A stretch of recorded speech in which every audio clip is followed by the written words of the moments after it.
निखिल जगस्वामी साप सदा शिव मल्हारी मणिमल्ल संहारक ऐश्वर्य प्रदाता शक्तिदाता जयदुरी गणाधीशित आदिरुद्र श्री मातंड भैरवा।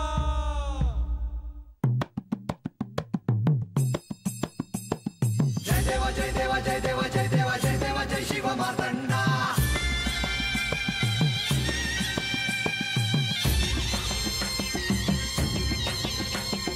जय देवा जय देवा जय देवा जय देवा जय देवा जय शिव मातंडा। हरिवर्धन मल्हारी तूची प्रचंडा। अगडतुम नगारा सोन्याची जेजुरी देव गेले जेजुरा निळा घोडा। अगडतुम नगारा सोन्याची जेजुरी देव गेले जेजुरा निळा घोडा। पाव में तोडा कमरी कर पटा बिगिर मस्तकी तुळा। खोबऱ्याचा कुटका भंडाऱ्याचा भडका बोल अहंकारा सदानंदाचा येळकोट सदानंदाचा येळकोट। जय देवा जय देवा जय देवा जय देवा जय देवा जय शिव मातंडा।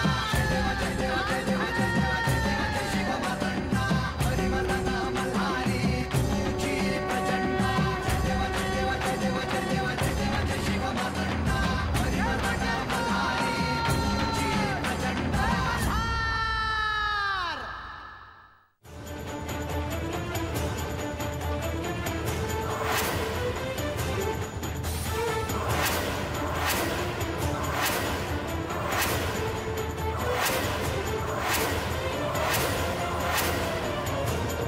त्या क्षणीही माझा दाह झाला होता। माझे जे प्रिय भक्त जे सच्शील आहे जे सत्याच्या मार्गावर आहे जे धर्माचे कार्य करता आहे त्यांना पीडा देणे म्हणजे मला वेदना देण्यासारखं आहे।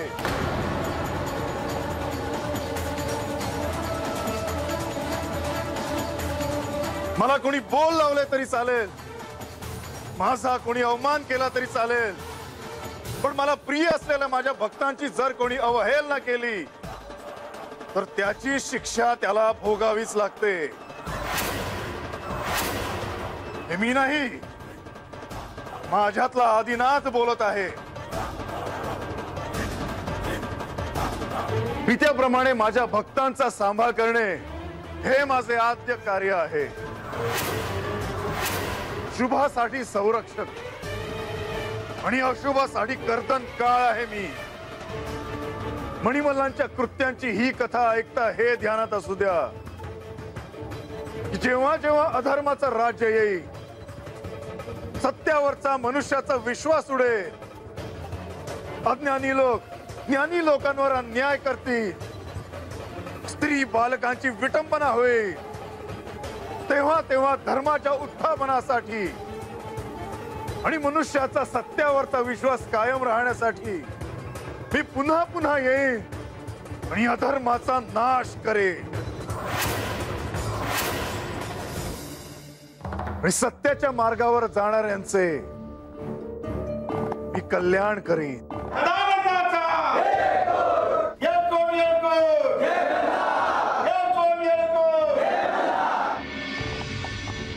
ध्यायेन् नित्यं महेशं रजत गिरिनिभं चारुचन्द्रावतंसं रत्नाकल्पोज्ज्वलांगं परशुमृगवरा भीतिहस्तं प्रसन्नं पद्मासीनं समन्तात् स्तुतममरगणैर्व्याघ्रकृतिं वसानम् विश्वाद्यं विश्ववन्द्यं निखिल भयहरं पंचवक्रं त्रिनेत्रम्।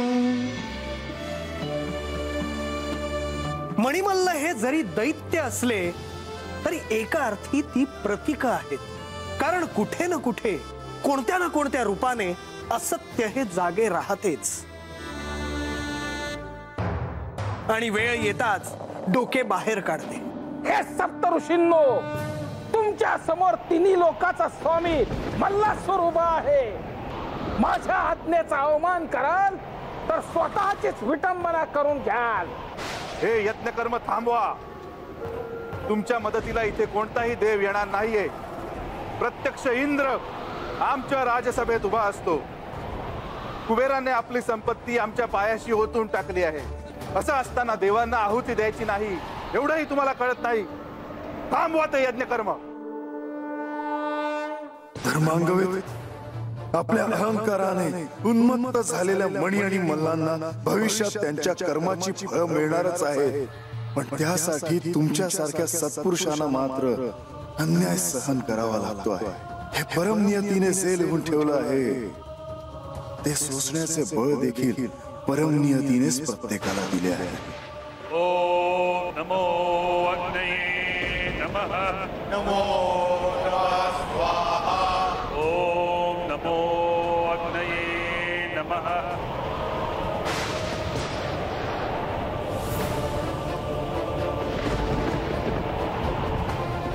नमो नमः स्वाहा. ओम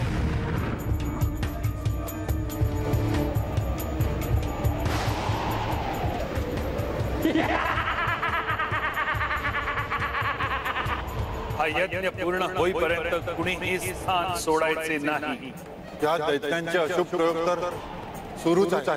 हे मणिमंडलांनो, या शुभ कार्यात तुम्ही कितीही विघ्न आणण्याचा प्रयत्न केला तरी मी हा यज्ञ थांबवणार नाही.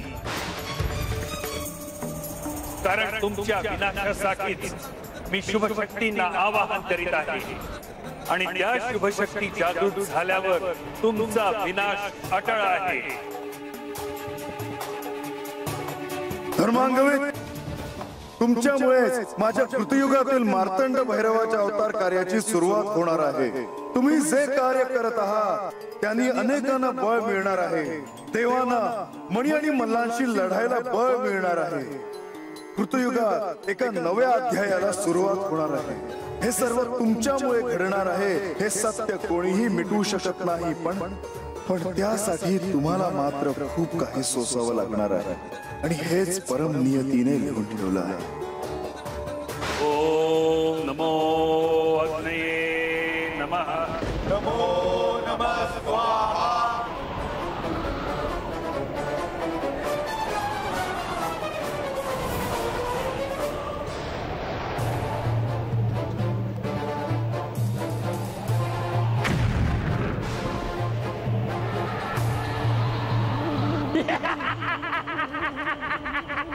ओम नमो अग्नये नमः. नमो नमः स्वाहा. ओम नमो अग्नये नमः. नमो नमः स्वाहा.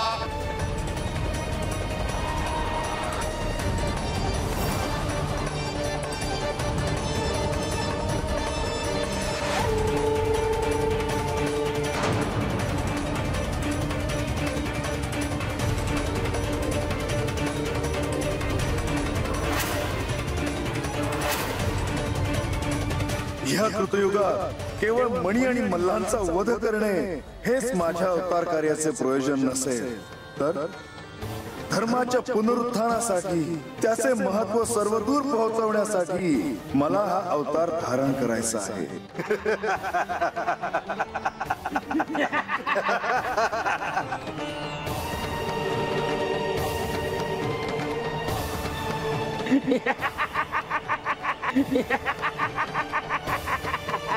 हे प्रभु, शपस्त्वं शपस्त्वं शपस्त्वं.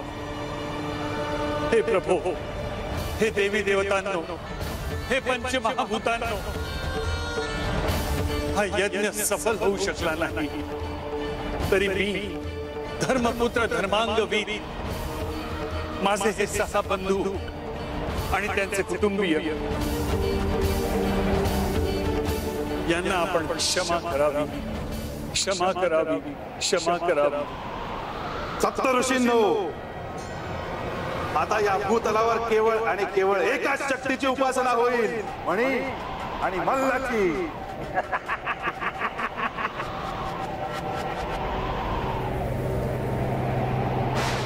हे भक्तवत्सला, हे चंद्रशेखरा, हे नागभूषण सुहास्य वदना, हे असुरमर्दना, या मणिमल्लांनी अग्निहोत्राचा विध्वंस केला. भूतलावरील पुण्याचा मार्ग बंद झाला.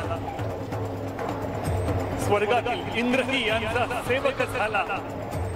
कुबेर यांच्या दारी धन घेऊन उभा राहिला. अग्निदेवही त्यांच्या आज्ञेत गेला. माणसांचा संहारक यमदेवही निष्प्रभ झाला. हे सत्ताधीश्वर, हे आदि, हे अनंत, हे माता, हे पिता, हे देव, हे आदिदेव, हे प्रभो शंकरा, महेश्वरा, महादेवा, सदाशिवा, या मणिमल्लांना असे कडक शासन कर की पुन्हा या भूतलावर सत्याची आणि शुचितेची अशी लढतरे करण्यास कुणीही धजावणार नाही. हे महादेवा, महारुद्रा, महेश्वरा, नीळकंठा, असुरांतका.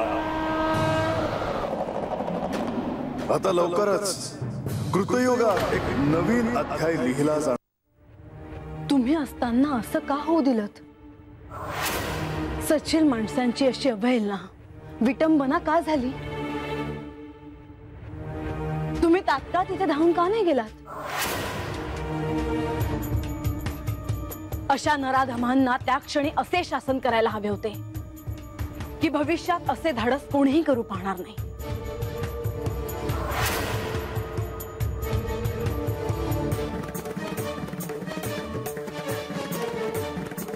तुम्ही काहीच का बोलत नाही आहात? जरी शरीराने तेथे नसलो तरी चराचरामध्ये मी उपस्थित आहे. सप्तऋषी आणि त्यांच्या कुटुंबियांना हे भोग भोगणे हे क्रमप्राप्त होते. ह्याचाच अर्थ त्यांच्या पापाचा घडा भरला नव्हता. त्यांच्या वधाची वेळ आली नव्हती. पण जेव्हा ती वेळ आली तेव्हा त्याचे स्वरूप इतके भयंकर होते, ते पाहणाऱ्यांच्या अंगाचा थरकाप उडाला होता.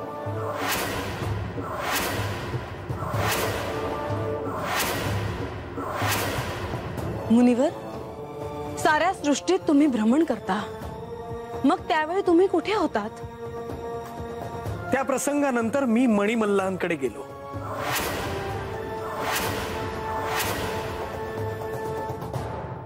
बंधू, नारद मुनी आले आहेत भेटायला. काहीतरी वार्ता असणार. नारायण नारायण. या मुनिवर, मणिमल्लाच्या या साम्राज्यात आपले स्वागत असो. मुनिवर, एका गोष्टीवर मात्र आक्षेप आहे. सांगावे. असुरराज. मी नारायण नारायण जे म्हणता ते योग्य नाही वाटत. माझ्या आराध्याचे नाव घेण्यापासून मला या ब्रह्मांडात कोणीही थांबवू शकत नाही. पण मी सर्व सत्ताधीश आहे. हा भ्रम आहे तुझा. तुम्ही इथं देवांची बाजू मांडायला आला आहात का त्यांची मध्यस्थी करायला आला आहात? मी तुला सावध करायला आलोय. भ्रमातून जागा हो की तू सर्व सत्ताधीश आहेस. सत्ता, संपत्ती, बल हे सर्व मिळाल्यावर सत्ताधीशांचं असं का होतं, हा आजपर्यंत मला पडलेला प्रश्न आहे. जे असं वागत आले त्यांचं काय झालं हा पूर्वेतिहास ते पाहत नाही. तूही त्यातच आलास. मुनिवर, खूप धाडस करता आहात तुम्ही. हो, कारण मी तुम्हाला घाबरत नाही आणि मी तुम्हाला घाबरावं अशी अपेक्षाही तुम्ही ठेवू नका. हे सांगायला आला आहात इथे? नाही, पृथ्वीवर जे तुम्ही अन्यायाचे राज्य सुरू केले आहे त्याविषयी बोलायला आलो आहे. हे सगळं घडत असताना अशक्त, भयभीत, निर्बल माणसासारखा मी बघत बसू शकत नाही. मला हवं ते सांगण्यापासून कुणीही रोखू शकत नाही. एक गोष्ट मी तुम्हाला निक्षून सांगतो. जगतचालक श्री विष्णू यांचे भय तुम्ही बाळगा. सत्ता आमच्या हातात आहे हे विसरता आहात मुनिवर. नारायण नारायण. लयतत्वाचे स्वामी श्री महादेव यांचा क्रोध जागा झाला तर काय होईल याचा विचार करा. मी आव्हान देतो त्यांना की यावे त्यांनी युद्धासाठी. स्मशानवासी महादेवाकडे असे काय आहे की मी त्याला घाबरावे. माझ्या युद्ध कौशल्याची आणि शक्तीची तुम्हाला कल्पना नाही मुनिवर. बंधू, सगळ्या जगाला ते कळावं यासाठी हे युद्ध झालंच पाहिजे.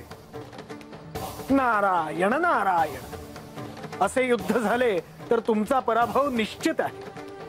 मुनिवर, या तुम्ही आणि सांगा तुमच्या महादेवाला की मी त्याला युद्धासाठी आव्हान दिले आहे म्हणून.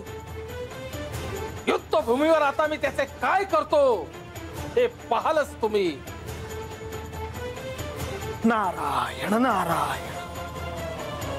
आतापर्यंत जे तुम्हाला ज्ञान दिले ते व्यर्थ ठरले. या तुम्ही. येतो. नारायण नारायण.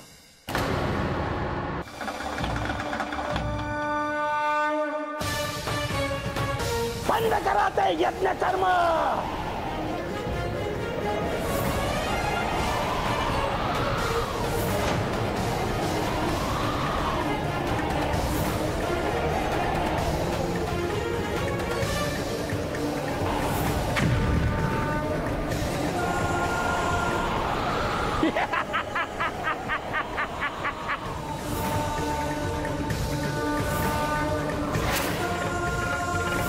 हे असुरमर्दना, या मणिमल्लांनी अग्निहोत्राचा विध्वंस केला. भूतलावरील पुण्याचा मार्ग बंद झाला.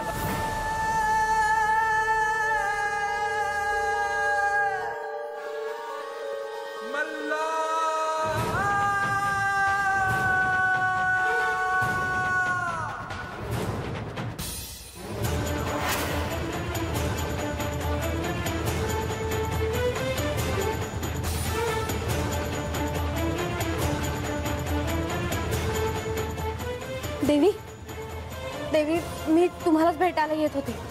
जयाद्री, काय झालंय? तू अशी अस्वस्थ का दिसतेस? श्री महादेवांना ध्यानस्थ आहेत आणि अगं काय बोल ना, अशी अडखळतेस का? ते कसे सांगावे हा प्रश्नच आहे, पण मी सांगण्याचा प्रयत्न करते. श्री महादेवांच्या डोळ्यात मी अश्रू पाहिले. काय? महादेवांच्या डोळ्यात अश्रू? हे कसं शक्य आहे? मलाही असेच वाटले. तुम्हाला सांगणे योग्य वाटले म्हणून मी. महारुद्राच्या डोळ्यात अश्रू? सृष्टीच्या कल्याणासाठी ज्यांनी महाभयानक असा विनाश घडवून आणला अशा त्या कैलासपतींच्या डोळ्यात अश्रू? कसं शक्य आहे? नाही, पण एवढं काहीतरी घडलंय आणि ह्यांनी मला काहीच कसं नाही सांगितलं. मला पाहायलाच हवं. ह्या आधीही तुम्ही देवांना असं बघितलं आहे का देवी? नाही, म्हणून तर मला पाहायलाच हवं. चल माझ्यासोबत. स्वामी, मला तुम्हाला काही विचारायचे आहे. मी असे ऐकले की तुमच्या डोळ्यात अश्रू होते. तुला जयाद्रीने सांगितले हो ना? हो, पण ते महत्वाचं नाही. तुमच्या डोळ्यात अश्रू होते असं काय घडले आहे स्वामी, आणि ते मला का ठाऊक नाही? माझ्या प्रिय भक्तांना जे भोग भोगावे लागले, ज्या वेदना सोसाव्या लागल्या, मला केवळ पाहाव्या लागल्या. पण मग स्वामी, तुम्ही त्यांचे क्लेश दूर का नाही केले? ते मी करणारच आहे, पण हे भोग भोगावे लागले हे त्यांना क्रमप्राप्त होते.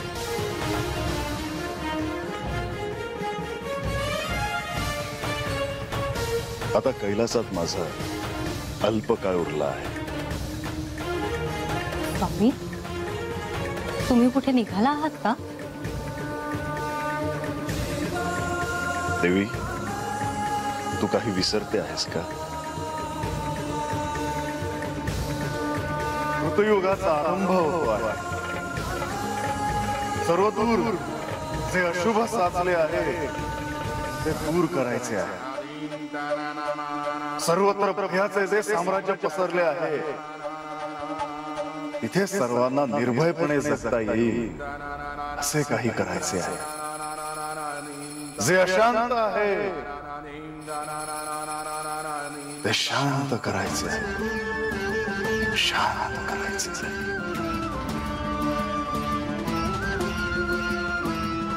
स्वामी, मी ओळखले. म्हणजे आता तुम्ही श्री मार्तंड भैरवाचा अवतार घेणार आहात.